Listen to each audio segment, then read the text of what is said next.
WhatsApp সবাইকে আসলে বিনীত অনুরোধ, আসলে কথা বলতে কষ্ট হচ্ছে। বিহাইমপুর বাজার সেবা টাকাটার শোরুম আপনারা দেখতেছেন।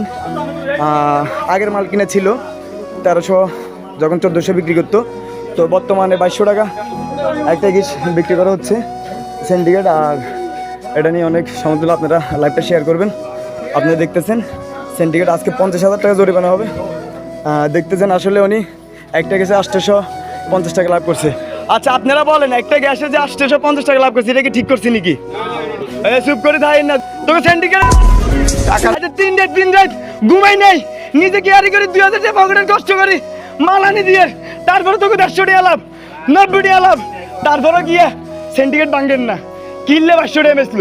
মহিলায় কান্দের, মহিলায় কানতেছে, ভাত রাইনতে পারেন না, এলে বুঝি 500 নিব।